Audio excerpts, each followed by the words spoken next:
România în pragul dezastrului financiar? Ce decide Fitch astăzi? Astăzi este o zi crucială pentru portofoliul nostru a tuturor, pentru portofoliul românilor, chiar dacă nu avem nicio legătură cu bursa sau cu macroeconomia.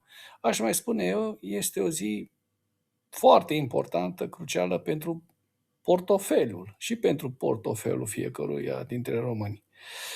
Agenția de rating Fitch publică noua evaluare pentru România.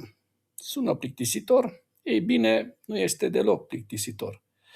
Suntem la un singur pas de categoria junk, adică gunoi investment. În acest video îți explic exact de ce decizia de astăzi contează uriaș pentru tine, pentru toată lumea, care sunt șansele reale să fim retrogradați și ce se va întâmpla cu ratele tuturor, cu ratele tale, cu prețurile și cu euro dacă picăm acest test. Zic să rămânem până la final pentru că este un material foarte interesant și pentru că miza este foarte uriașă nu doar pentru România, ci pentru fiecare dintre noi. Ce este ratingul de țară și de ce contează acest rating astăzi? Ca să înțelegi miza, gândește-te la ratingul de țară ca la scorul tău de credit de la bancă. Dacă ai un scor bun, banca îți dă bani repede și cu dobândă mică. Dacă ești răuplatic, primești bani greu și cu dobânzi uriașe. Ratingul României oferit de către Fitch este în prezent pe ultima treaptă recomandată pentru investiții, adică BBB- cu perspectivă stabilă. De ce analiza de astăzi este atât de importantă? Pentru că România are în prezent cele mai mari deficite din Uniunea Europeană, cheltuim mai mult decât încasăm, decât producem, iar Fitch vine astăzi să ne spună adevărul în față. Mai au investitorii încredere în noi sau ne taie linia de credit ieftin? Mă rog, noi deja ne împrumutăm la niște dobânzi de junk. Și ca o paranteză la acest lucru, aș spune faptul că n-ar avea niciun interes să ne retrogradeze pentru că după asta nu ne-ar mai împrumuta nimeni, ar pleca toate fondurile de investiții, s-ar pierde foarte mulți bani, iar FMI-ul ar veni cu restructurări, ar durea aceste restructurări ani de zile și, bineînțeles, lucru care știm exemplul Greciei, o să discutăm mai mult despre acest lucru imediat. Care sunt șansele retrogradării la categoria junk? Cât suntem de aproape de prăpastie? Destul de aproape, dar există unele nuanțe. Agențiile de rating nu retrogradează o țară direct, brusc, decât în caz de șocuri majore. Iată cele două scenarii pentru astăzi. Scenariul cel mai probabil, în care Fitch ne păstrează ratingul de BBB-, dar ne schimbă perspectiva din stabilă în negativă. Este un cartonaj galben, ne spun, vă mai lăsăm 6 luni. Dacă nu reduceți cheltuielile, nu vă vedeți de treaba voastră în politică, creați instabilități alo PSD Grindeanu, atunci vă retrogradăm. Scenariul 2 este scenariul negru, retrogradarea directă la BB+, adică intrăm oficial în categoria ratingului junk, investiții speculative, așa cum se numesc. De ce am putea fi retrogradați? Din 3 motive simple. Deficitul bugetar uriaș, da, care de la 9,3 s-a dus la 6% în acest moment, deci asta este un plus pentru România în momentul de față. Reformele lui Bolojan, chiar dacă dure, au și anumite lucruri pozitive. Al doilea, datoria publică în creștere rapidă și lipsa unor reforme fiscale reale. România împrumută în acest moment masiv doar ca să plătească salarii și pensii și putem să mulțumim guvernelor PSD, Ciucă Ciolacu, nu pentru autostrăzi sau fabrici care să aducă bani înapoi. Ce se întâmplă în momentul junk? Bun, și dacă Fitch ne dă ratingul junk, ce se întâmplă de a doua zi? Nu se închid magazinele, dar se activează un efect de domino periculos. Exodul marilor fonduri de pensii și investiții ar fi primul efect. Multe fonduri internaționale uriașe au prin statut o regulă strictă. Nu au voie să țină bani în țări cu ratinguri junk, în secunda în care pierdem ratingul, aceste fonduri sunt obligate prin statut să vândă titlurile de stat românești și să plece. 2. Dobânzile explodează. România este deja o țară din Uniunea Europeană care se împrumută la cele mai mari dobânzi. Dacă devenim junk, dobânzile vor crește și mai mult. Statul va plăti sume colosale doar pe dobânzi, bani luați de la spitale, școli, infrastructură, care și așa nu sunt. 3. Deprecierea leului și inflație. Când investitorii străini pleacă, își schimbă lei în euro. Asta va pune o presiune uriașă pe cursul valutar. Un euro mai scump înseamnă automat facturi mai mari, carburanți mai scumpi, care deja sunt foarte scumpi, de nesuportat de scumpi, și o nouă creștere a prețurilor în magazine, deci efect în lanț de domino. Și 4. Rate mai mari la bănci. Dacă statul se împrumută scump, băncile comerciale vor crește și ele dobânzile la creditele ipotecare și de consum, IRCC și ROBOR vor crește. Pe scurt, decizia Fitch de astăzi nu este doar o cifră într-un raport pentru bancheri, este nota de plată a modului în care este administrată economia României. O retrogradare înseamnă că noi toți, de la antreprenori la salariați, vom plăti un cost al vieții mult mai mare, o taxă pe neîncredere. Voi lăsa un comentariu fixat imediat ce apare decizia oficială a celor de la Fitch. Până atunci, scrieți-mi în comentarii dacă credeți că România merită să fie retrogradată la ratingul junk sau agențiile de rating sunt prea dure cu noi. Nu uitați să dați like și să vă abonați la acest canal și rămâneți în continuare, pentru că v-am făcut și o clasificare generală a ratingurilor de țară pentru a înțelege mai bine cum se clasifică, care sunt țările în top și, bineînțeles, pe ce loc este România, potrivit Standard & Poor's, Global, Fitch și Moody's, da? Cele 3 case sau agenții globale de rating. Și anume, ratingurile de țară evaluate de aceste agenții sunt împărțite în 2 mari categorii economice: investment grade, recomandat pentru investiții, și speculative grade, adică junk, nerecomandat pentru investiții. În categoria investment grade, clasele A, sunt 3 clase A, deci 3A, 2A, 1A. 3A, bineînțeles că reprezintă cel mai puternic sau foarte puternic AA și puternic A. Riscul de default este aproape de 0. Clasa B, în superior BBB, reprezintă o capacitate adecvată de plată, este ultima treaptă considerată sigură, economiile sunt însă vulnerabile la condițiile economice. Noi suntem în BBB-, deci ne apropiem. Dacă intrăm în clasa B sau BB, am fi deja în categoria speculative junk, da? Speculative grade, capacitate de plată pe termen scurt, dar nesiguranță majoră pe termen lung. Și, bineînțeles, acest lucru vine la pachet cu dobânzi mai mari la împrumuturi. Mai sunt clasa C, care risc ridicat de plată, dependență totală de condiții economice favorabile pentru a evita colapsul, și clasa D sau SD, incapacitate de plată parțială sau totală, default, selective default. Deci SD-ul este selective default, este cea mai mică, cea mai de jos clasificare. Iată, acum vă prezint topul primelor 50 de țări după ratingul suveran. Da? Primele 50 de țări în clasa AAA, deci cea mai bună categorie de rating, sunt Germania, Danemarca, Olanda, Suedia, Norvegia, Elveția, Singapore, Australia, Luxemburg și Canada. În clasa AA+, deci a doua categorie, SUA, Noua Zeelandă, Austria, Finlanda, Emiratele Arabe Unite, Taiwan, Marea Britanie, Franța, Belgia, Coreea de Sud, deci locurile 11-20.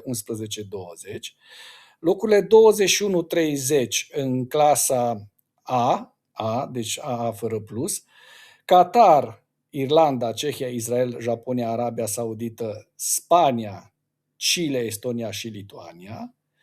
În clasa A-, da, deci locurile 31-40, Letonia, Malaezia, Slovacia, Islanda, China, Polonia, Portugalia, Malta, Cipru și Peru.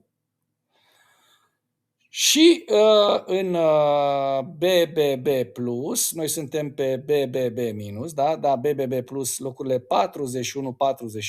Italia, Filipine, India, Indonezia, Mexic, Ungaria și Grecia. Iar pe locul 48, iată, se află România, BBB- sau BB sau BAA3, ultima treaptă, Investment Grade. Și vedem deja de la locurile 49-50, BB-, Turcia, Brazilia, deci astea deja sunt categoria junk. De aici încolo urmează categoria țărilor din lumea a treia, Africa, țările asiatice care nu o duc prea bine.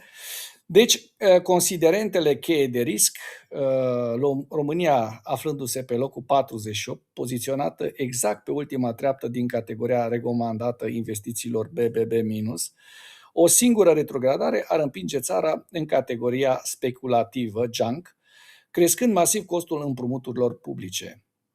Da, sunt aceste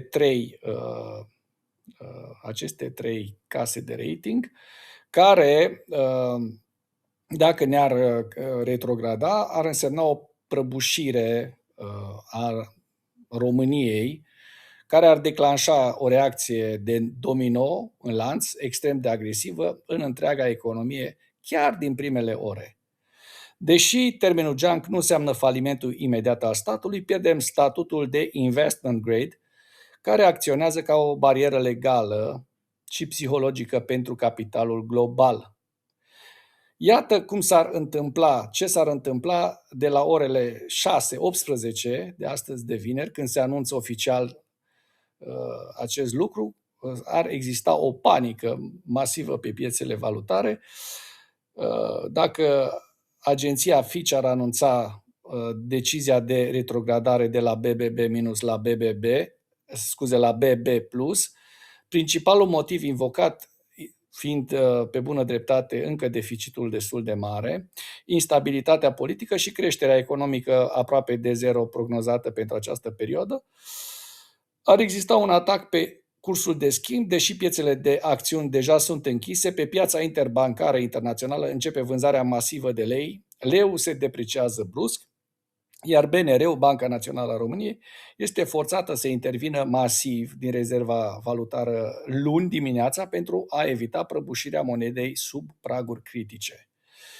În prima săptămână ar exista un exod automat al marilor fonduri de investiții, efectul de vânzare forțată, force selling, prin care marile fonduri de pensii internaționale, fondurile suverane și administratorii de active globale au mandate stricte, așa cum vă spuneam prin statut, nu au voie să dețină active junk.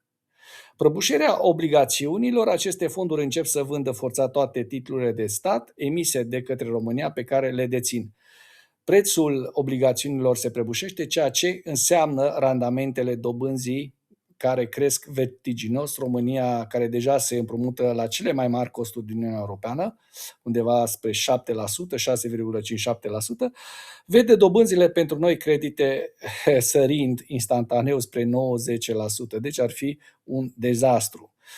În prima lună ar exista blocajul creditării și explozia ROBOR-IRCC. Asta ar merge mână în mână cu falimentul foarte multor antreprenori care deja oricum sunt la limită. Efectul asupra băncilor ar fi că ratingul băncilor comerciale din România nu mai poate fi mai mare decât ratingul de țară, în care operează automat toate băncile mari din România, sunt retrogradate la categoria junk, mai scumpe pentru populație. Costul la care băncile se împrumută de pe piețele externe explodează. Pentru a-și acoperi costurile, băncile scumpesc masiv creditele, indicii ROBOR și IRCC, cresc accelerat, mărind instantaneu ratele la creditele ipotecare și de consum ale românilor. Sectorul energetic ar apărea în genunchi, companiile strategice de stat ca Hidroelectrica sau Romgaz, care au proiecte masive de investiții, nu mai pot accesa linii de finanțare externe ieftine, blocând tranziția energetică sau scumpind facturile fiscale pentru a acoperi costurile. Lunile 3-6, deci într-o jumătate de an, austeritate dură și inflație de import, pentru că guvernul intră în criză de lichidități, statul are nevoie zilnic de bani pentru a plăti salarii, pensii și pentru a rostogoli datoria veche. Deoarece împrumuturile externe devin prohibitive, guvernul României ar fi obligat să aprobe un pachet de urgență de austeritate masivă. Ce ar include acest pachet? Ar include, practic, falimentul României, adică majorări imediate de taxe, exemplu creșterea TVA-ului peste 21, de la 21 undeva la 24 sau chiar mai mult la sută, creșterea impozitului pe dividende și pe salarii, înghețarea totală a angajărilor și a cheltuielilor cu bunuri și servicii în sistemul public. Și am mai vorbit și despre scumpiri masive, inflație, din cauza devalorizării leului. Toate bunurile de import, carburanți, tehnologie, alimente de bază, devin mult mai scumpe, alimentând o inflație de peste 8-9%. Cât durează recuperarea la aceste lucruri? Păi, recuperarea durează foarte mult. Ieșirea din categoria junk este un proces extrem de lent. Să luăm exemplu Greciei sau al Portugaliei. După ce au pierdut calificativul investment grade, au avut nevoie de aproape un deceniu de reforme structurale severe și disciplină fiscală extremă pentru a fi primite înapoi în clubul țărilor sigure pentru investiții. Da, și vedeți în această imagine, acest tabel, care ne spune cum ar impacta direct asupra cetățeanului această declasificare a României înainte de junk, vedeți, și după junk, da? Toate aceste lucruri pe care vi le-am spus. Deci, astăzi este o zi foarte importantă pentru România. Eu sper din tot sufletul să trecem cu bine peste această zi și să nu fim retrogradați, pentru că dacă vom fi retrogradați, va fi aproape finalul României, finalul economic. Nu vreau să speriu pe nimeni, dar noi nu suntem Grecia sau Portugalia să fim la zona euro, în care să vină cineva și să bage sute de milioane de euro noi pentru a ne salva, da? Să ne facă un bailout. Noi suntem o țară neascultătoare și indisciplinată financiar din Uniunea Europeană, care, dacă am păți acest lucru, sper încă o dată și cred 90% că nu se va întâmpla, dar dacă se întâmplă, nu o să ne revenim nici măcar în 10 ani. Weekend plăcut tuturor și să așteptăm cu încredere această clasificare, să sperăm că nu vom ajunge în junk. Dacă ajungem în junk, este 100% responsabilitatea PSD-ului și a AUR, care au dat jos guvernul și n-au pus un alt guvern în loc. Trebuia să vină cu un alt guvern. Au tergiversat, iată au tergiversat și blochează și reformele promise. O grămadă de bani europeni. Deci acest PSD, ciuma roșie, dacă noi intrăm astăzi în junk, ar trebui să dispară definitiv ca partid din România, așa cum a dispărut Tsipras cu partidul Syriza, da? După ce a făcut acea grozăvie, după ce a făcut nenorocirile pe care le-a făcut în Grecia, dând cu bani în bugetari, a ajuns exact așa Grecia să aibă bugetarii cu 20-30% salarii mai mari în Grecia decât salariile din domeniul privat, da? Exact pe formula în care suntem noi astăzi. Și eu sper să nu ajungem acolo, pentru că, așa cum vă spuneam, nu avem nici insule de vânzare, nu suntem nici la euro și ar fi o dramă fantastică pentru România. Da, atât am avut de spus. Dacă v-a plăcut și apreciați acest material, îl considerați important, nu ezitați să vă abonați la canalul Animatura și să distribuiți acest material pentru a ajunge la cât mai multă lume. Mulțumesc mult!